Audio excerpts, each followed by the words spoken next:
Hey, folks. People coming in from all kinds of places: Minnesota, Austin, Texas, Ellensburg, Washington. I'm sure Danny is here, although I didn't see her coming in. I had a gig set up a while back at a little after 4 today, so I thought I would just very briefly talk today, briefly, about a half an hour, and then I will do another one of these. You should decide, and I'm sure there will be divisions, but you should decide if you'd rather have one long one of these a week or two shorter ones. I suppose one long and one short, but that seems like a little bit much of me, to be honest. Anyway, hi, Oxford County.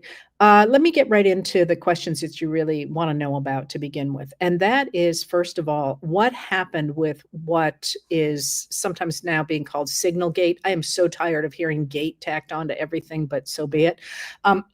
What happened is that it appears that some of the most senior members of the Donald Trump administration shared plans and planning for the March 15th attack on Yemen through a Signal app, which is an encrypted application on your phone, rather like something like Messenger or the messaging apps that we all use. But the trick to Signal is that it is encrypted at both ends, which means that it's slightly more secure than some of the other commercial ones that are available. It's still absolutely breakable. It's nothing, it's not a huge difference here. But they shared the plans on this Signal chat and talked about what was happening on the Signal chat and appeared to be making decisions without the President of the United States on the Signal chat. That is, at one point, somebody says, well, I think that the president was clear about this and this is how we should proceed. But they appeared to be making the decision themselves without the president, which is itself a really big deal.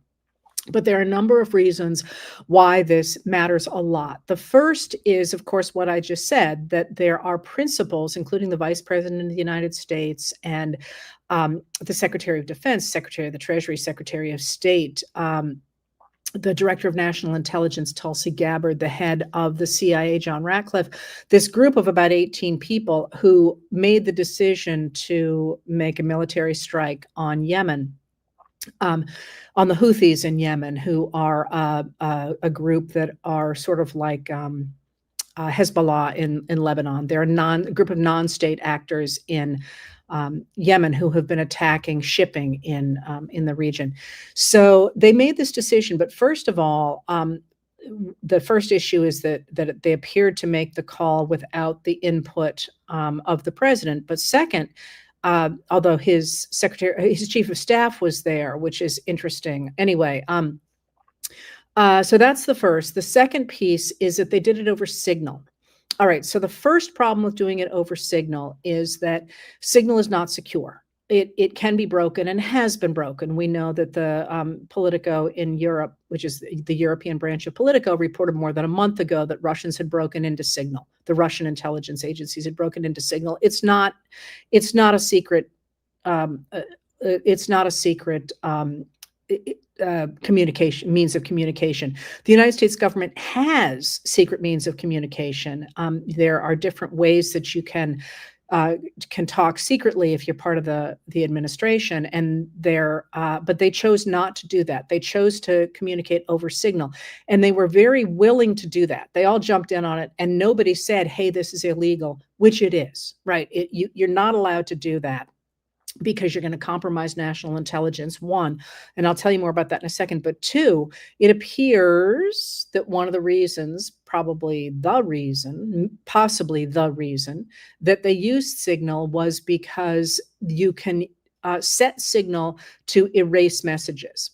And the signals on the group chat were set to erase, some at 1 week and some at 4 weeks. Now, the problem with that is that under the Presidential Records Act and some other acts as well, the government can't operate in secret. It has to preserve what it does. So clearly they intended not to have these things be preserved, not to have these records, which is against the law. And they all were comfortable enough doing that, including the Vice President of the United States, as I say, and the Secretary of State and Secretary of Treasury, and on down the list, that they hopped onto Signal to do it, which they knew was illegal. So all those things are a problem, but now I'm not done. The reason we know about this is because inadvertently they added it appears Mike Walls added a reporter to the chat. So the whole time that they are literally talking about some of the most secret stuff we have in American national security, there's a reporter on the line who, he doesn't have any classified, he doesn't have any security clearances or anything.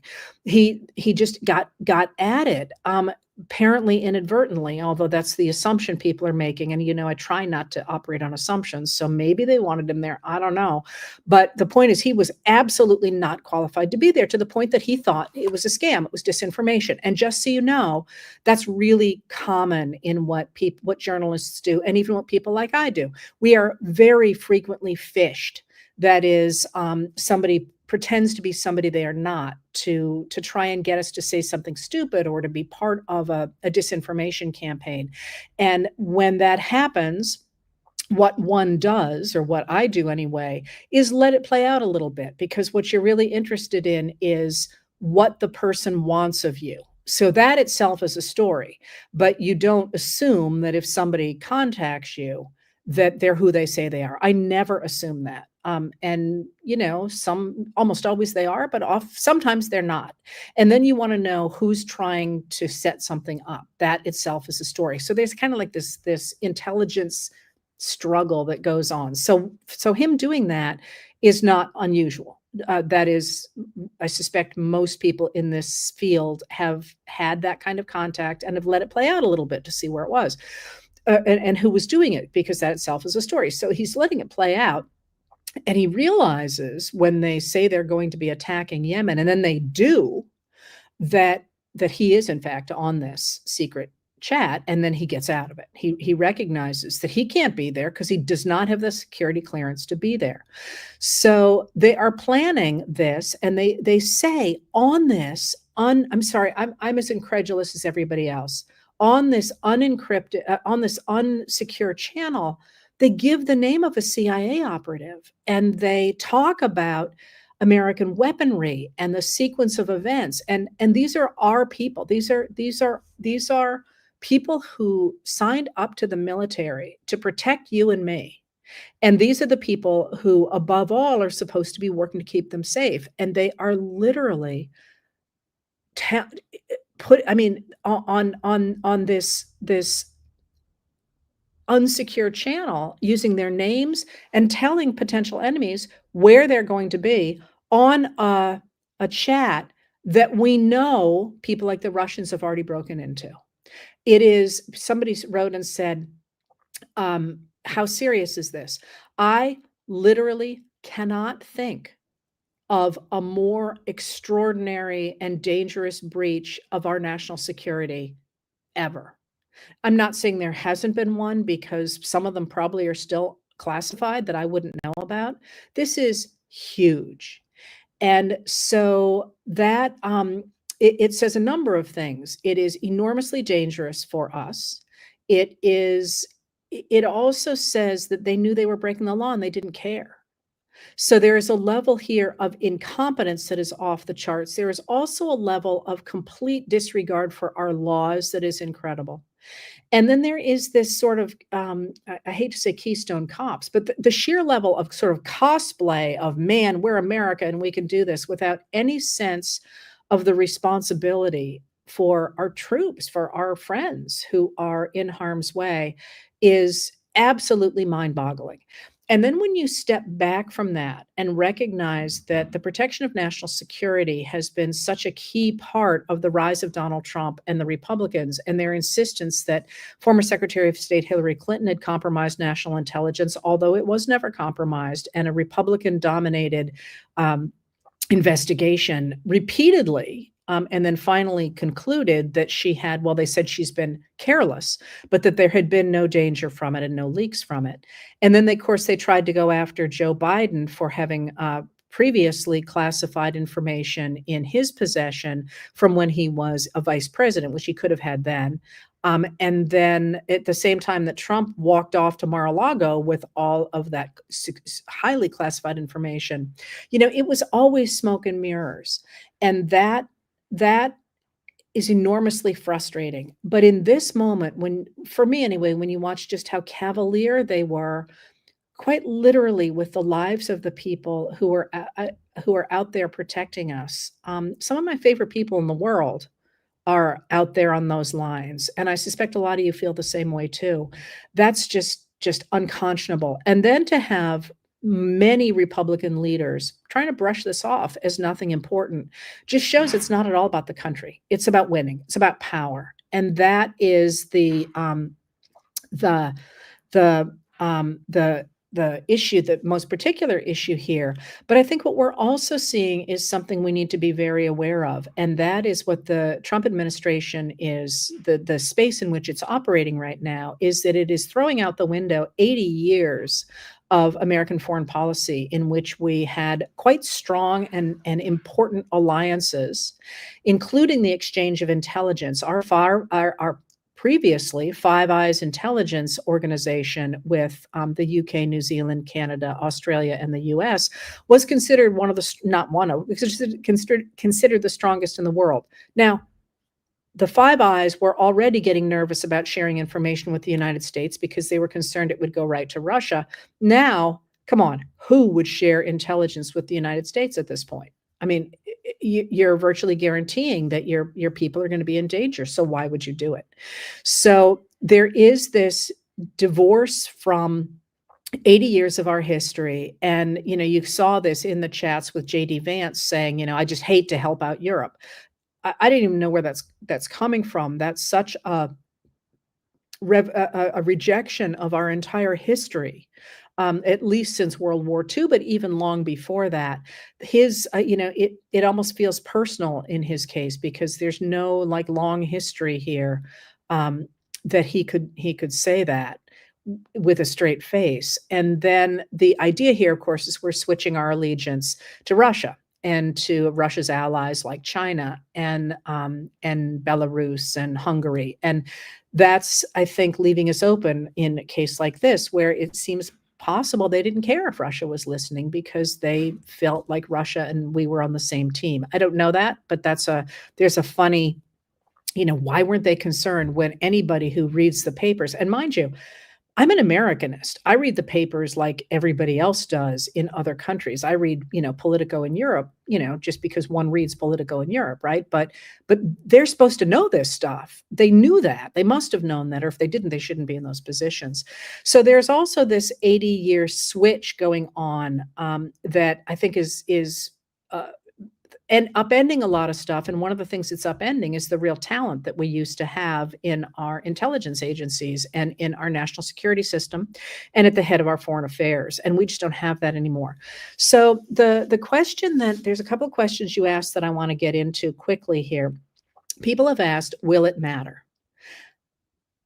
I want to start by answering that by talking about Jeffrey Goldberg, who is the editor-in-chief of The Atlantic and somebody whose name most of you probably did not know 2 days ago.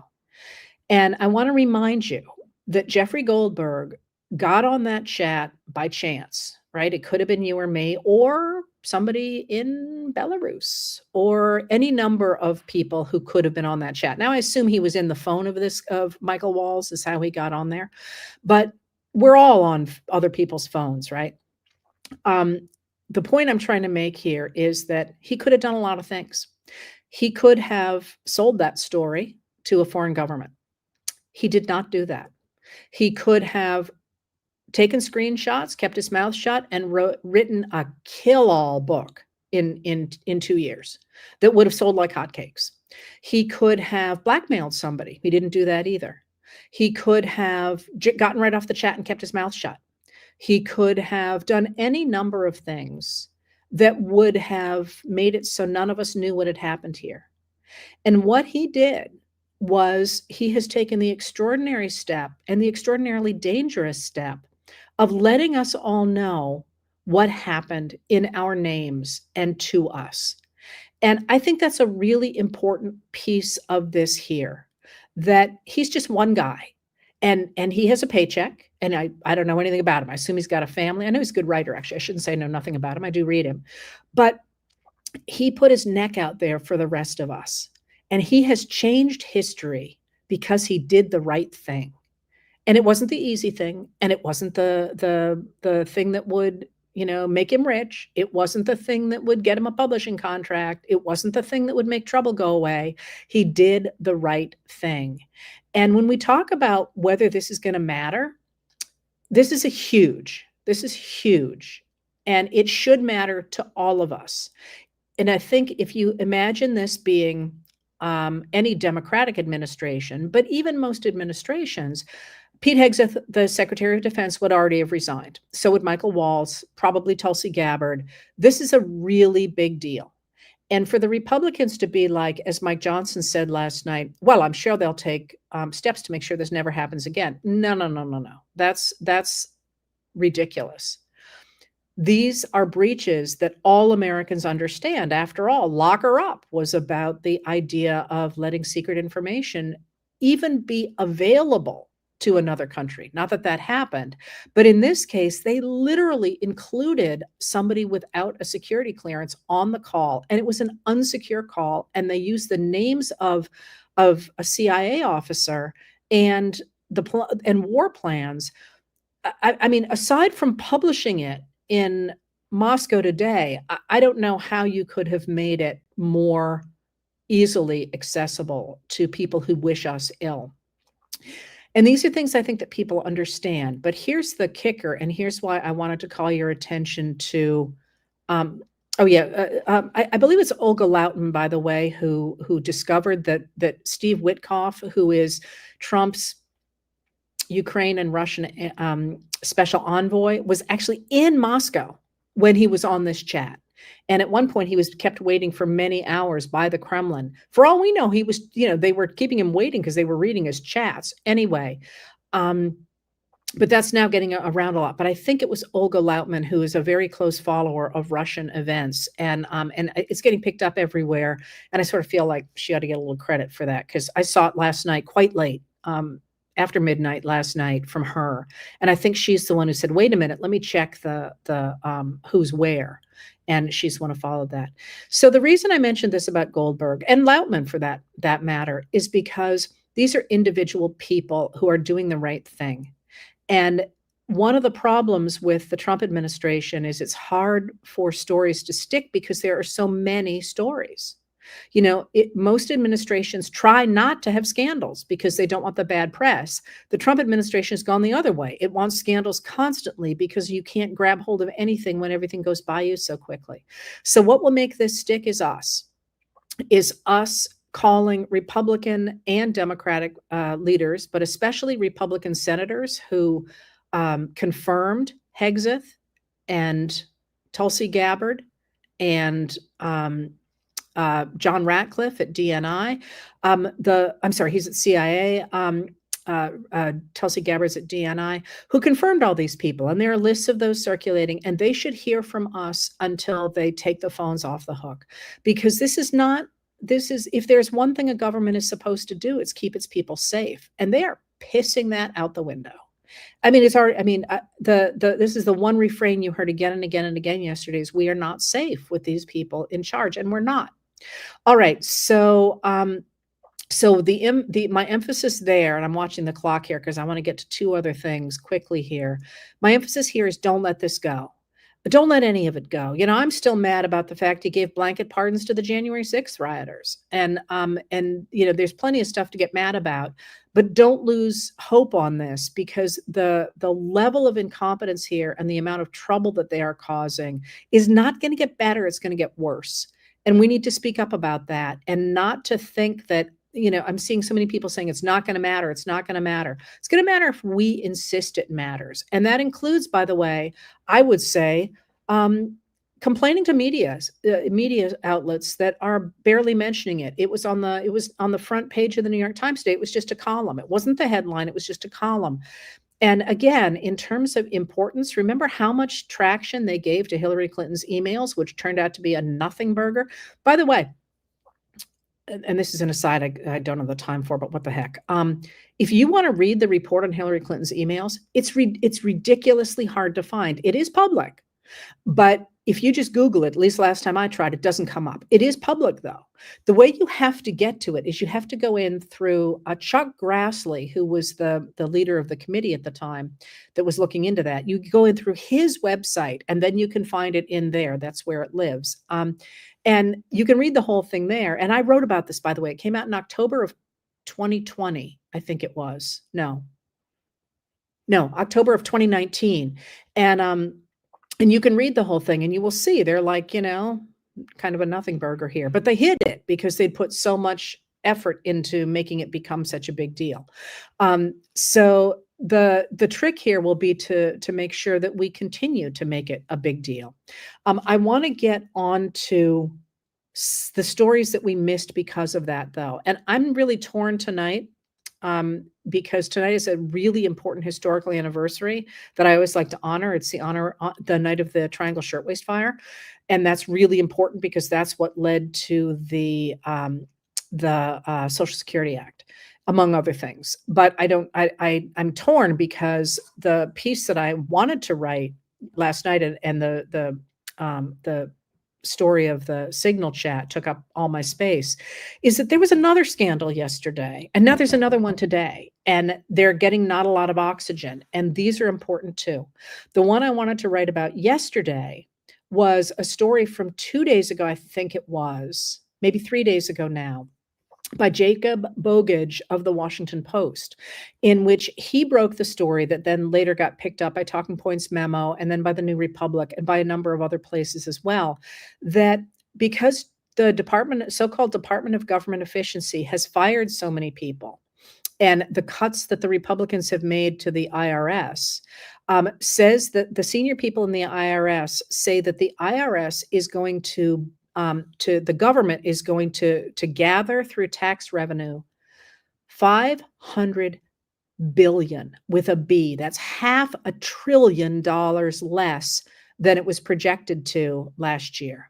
So essentially, they have thrown away $500 billion.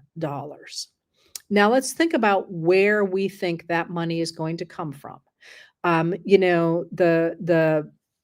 The people who are going to be the ones who aren't paying their taxes, those are going to be the very wealthy people that the Biden administration had worked so hard to claw back from them the taxes they weren't paying. And they had actually come up with billions and billions and billions of dollars that they had managed to get people to cough up because they hadn't been paying their taxes. Because if you can afford a whole bunch of accountants to play footsie for a while, you can actually continue to hold back your taxes.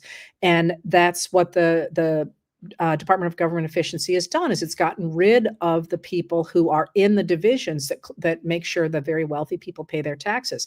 So it's not normal people, it's not ordinary people who are going to be getting those, being able to cheat on their taxes. That $500 billion is going to come from you and me. And it's going to come from the programs that we care about. I mean, think about that. That money would have covered so many of the things that they have cut. So that's a major scandal that we need to be paying attention to. But there is also this one. And this one, I think, is something everybody needs to be paying attention to, obviously. But not just because of what I'm going to tell you, but how they are doing it. That is, Social Security is in real trouble. And by that, I don't mean the funding of it, which is solvable quite easily. But the programs itself have been so messed with, and the firings have been so extensive that the computer system crashed 4 times last week. And it's looking like the whole system is going to fall apart, which is what Martin O'Malley, who ran it under the Biden administration, says is going to happen. It's kind of like a Jenga tower. You pull enough blocks out, the whole thing collapses. So we have the problem of the IRS throwing away $500 billion. We have the problem of the fact that the Social Security Administration looks like it's going to be in real problems going forward. There's also problems with the VA, and of course there's the going forward problem of the expected cuts to Medicaid, because it is not possible for the Republicans to cut the $880 billion over 10 years they have been charged with cutting from the department that oversees Medicaid without actually cutting Medicaid. So the emphasis I wanted to make there was that the Republicans are insisting they're not going to touch Social Security. They're insisting that, and they're not going to make cuts to Social Security. And I think what they're doing is they're hollowing out the system enough that it's just going to collapse under its own weight. The same way that U.S. aid. I mean, they pulled a lot out of U.S. aid, so that's maybe not the perfect analogy, but what we should be looking here is this, pulling out all the sticks until the whole thing collapses. So while we were busy being aghast at the Signal chat, the unsecure Signal chat that included a reporter on it, I'm still mind boggled by that. They were also, the news came and sort of disappeared, but you should look for this story, and I will write about it, that we're going to be 500 billion, they're projecting $500 billion short from what we expected just 2 months ago because of the cuts that they have made. So rather than the Department of Government Efficiency actually saving us money, what it is pretty clearly doing is simply gutting the administration and gutting the government so that the rich people can have more. And that's, I think, perhaps the whole story here, that what we're seeing is the complete destruction of the American government that we've had for the last 80 years or 100 years, even if you want to reach all the way back to 1933. And by dismantling that, they're going to take what is left of it, and it's going to be bought up by the very wealthy. And we're going to get the kind of oligarchy that you see in Russia, unless we continue to protest. And the numbers that are turning out for Alexandria Ocasio-Cortez of New York, the representative from New York, and Bernie Sanders, the independent senator of Vermont, are huge. And those matter. And so do the Tesla protests. So do everybody showing up, calling your representatives, working throughout your state governments. And we've got a major state Supreme Court election coming up on April 1st in Wisconsin. We have two representative elections of Republican seats in Florida coming up as well. We still have the fight going on in North Carolina, where a Republican is trying to steal a Supreme Court seat that was won by a Democrat. These are all places to put muscle. And across the country in all states, school boards, town elections, state elections, organizing within the states as well as at the national and regional level to make it really clear that this is not the government we want. I want to emphasize again that of voters, people who actually were able to vote in the 2024 election, Trump did not win the majority of voters. The majority of people voted for Kamala Harris and Tim Walz or a third candidate. So this idea he has a mandate is ridiculous. And a lot of the people who voted for him did not vote for the policies that they're getting. So this idea somehow that this is something people wanted is simply wrong. So one of the reasons I wanted to hop on today is I want to really put some heart in people, in that this is not a juggernaut. This is a place where clearly we have a president who is disengaged to the point that he was not on, they apparently made the decision without a lot of input from him to have a military strike in Yemen. Then later on, he said he didn't know what anybody was talking about, which is either he was lying or he's completely out to lunch. He also recently said he was not the person who signed the executive order for invoking the 1798 Alien Enemies Act, which has led to the extradition of the extraordinary renditions of these Venezuelan men to El Salvador.